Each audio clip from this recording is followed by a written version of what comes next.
saying, and I feel like that's for everywhere in the world. They always have an image that's painted. But yeah, they're just bigger than what they show us on TV. Right. That's like every time we watch a around the world video, they always show in New York, and we're like, what? We don't eat that for lunch.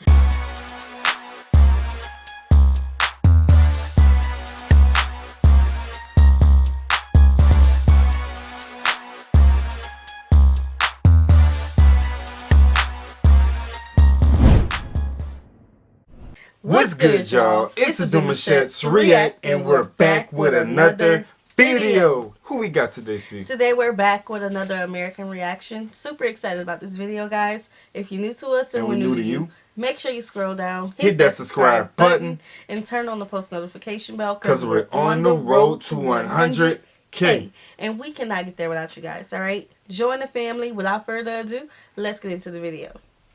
What generalizations does the rest of the world make about Germany?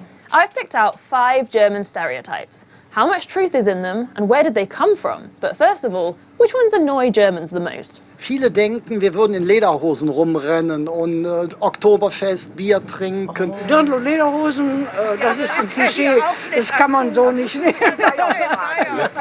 Dass die deutsche Sprache so aggressiv wirkt. Dass die Deutschen keinen Humor haben, also jedes Land hat irgendwie einen eigenen Humor, also das ist Quatsch. Ein bisschen umständlich, langweilig, das sind wir ja eigentlich nicht.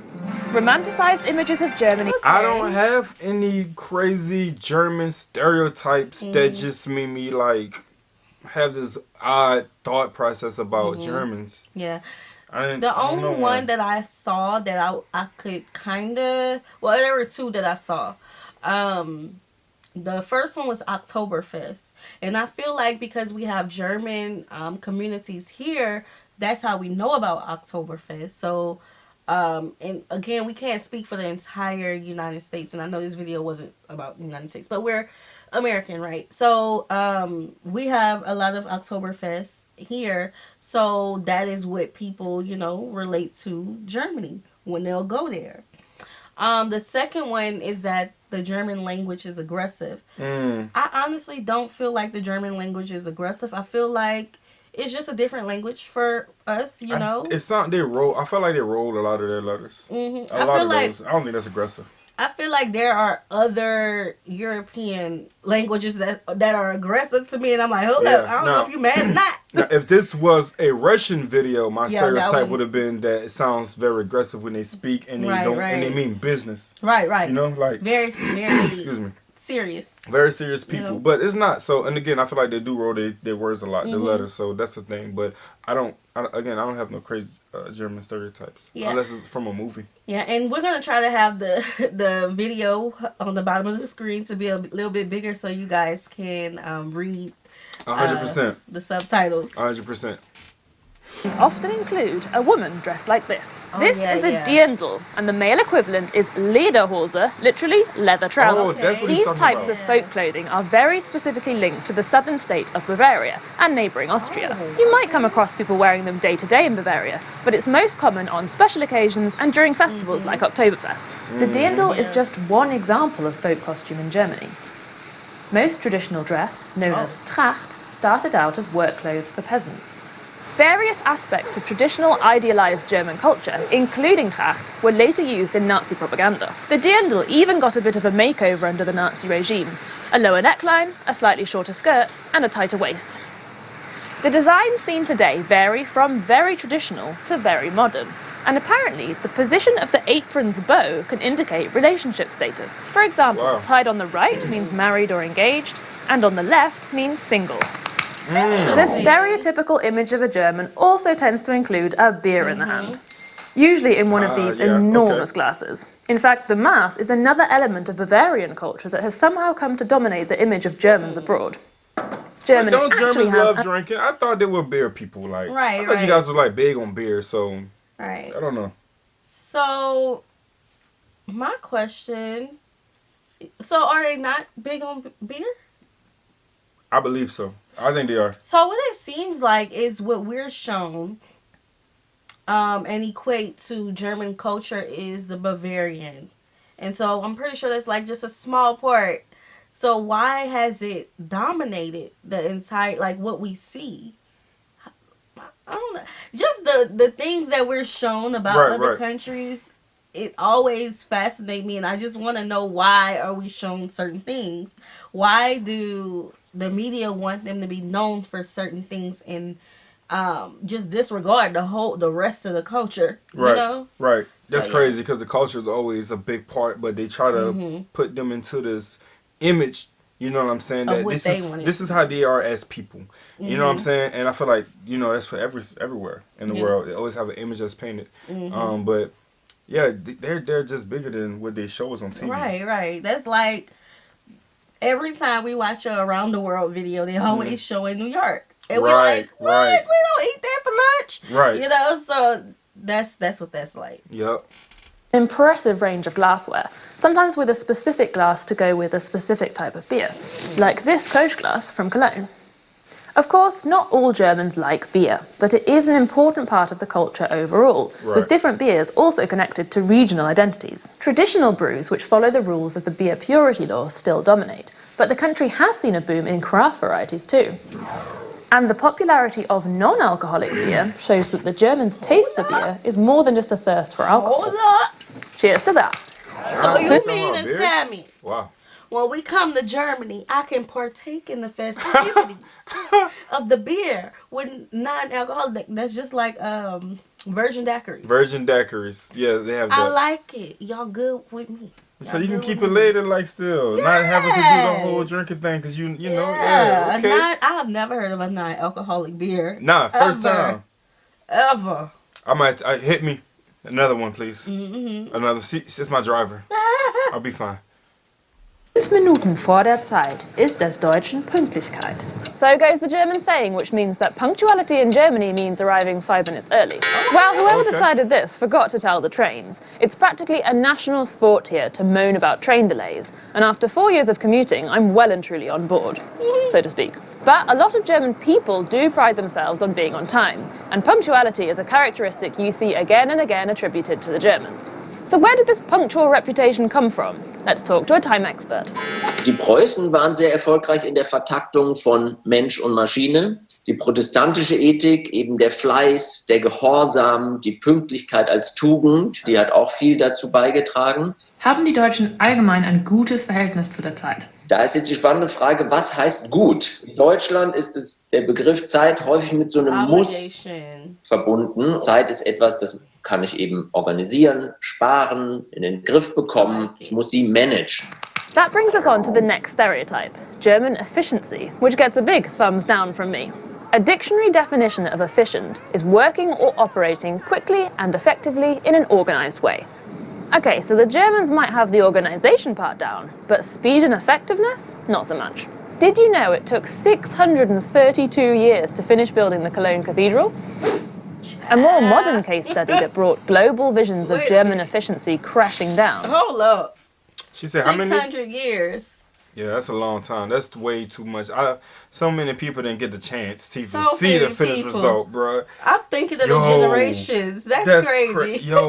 That's like, and I be thinking about that, because we watch a lot of videos where they build these communities and these, you know what I'm saying? I'm like, when you put all your money in it, you want to be able to reap the benefit. You know what I'm saying? At the end of the day, but that's a long time, y'all. So the first priest who thought of this cathedral, what, his great grandchild, great. Some more. Not that many, huh? Some more. At least great. 600 years. Listen, I think I'm gonna need y'all to do the math for me, because I need to know exactly how many generations missed out. You know what I'm saying? On this experience, because that's a long time. Wow. And what are we doing about that? Like, because obviously she also agrees that the efficiency is down. How are we picking up the pace? I'm sure they have changed. I'm sure they have gotten better with building of the cathedrals. I'm sure. I've worked in warehouses, businesses, and pace was always a good thing, but at some point I'm like, I'm not doing this. I'm gonna do it at I'm gonna do it at my pace. You ain't about to. Somebody else is coming in after me to finish this. I know y'all got it at a certain time, but I'm doing the best I can. I'm not about to. Your attitude is why it took 632 years. I don't think they'll say it. Oh, they just say that. Wait till the next generation come in. They can finish it. I ain't doing all that stuff, man. Nah, I don't know. Go on a lunch break. I'm going on a lunch break. Forever. Was the new BER airport in Berlin, a project plagued with problems from the get-go. It finally opened in 2020, billions of euros over budget and 10 years behind schedule, just in time for the coronavirus to hit, bringing most air traffic to a standstill. That is Interestingly, it often seems that the Germans' love of precision and planning actually gets in their way. If Germany ever wants to live up to its efficient reputation, it's going to have to break up with bureaucracy. What was it Mark Twain apparently said? A German joke is no laughing matter. Bit harsh, Mark. Personally, I know plenty of funny Germans, and I think most people appreciate good comedy, right? However, what is sometimes missing from the comedic toolbox here is the ability to take things a little less seriously and have a good old laugh at yourself. But don't take my word for it. Let's talk to someone who knows a lot about the German relationship with humour. Gail Tufts is a comedian from the United States who's been in Germany for more than 30 years. This country is the size of Texas, but it is incredibly regional, and not just with accents, but also with what they eat, what they drink, and when they laugh. The people who come from the Rhineland, they're ready to laugh. They're ready to have a good time. They're the party people of this country. And then the Berliners have seen everything because it is the cultural capital of this country. So they'll all sit back and say, well, tell me about it. And the North Germans are incredibly dry, but really smart. And in the South, there's a warm-heartedness. In Stuttgart, for example, talk about food. You can do a 20... Hey, listen, I love her energy.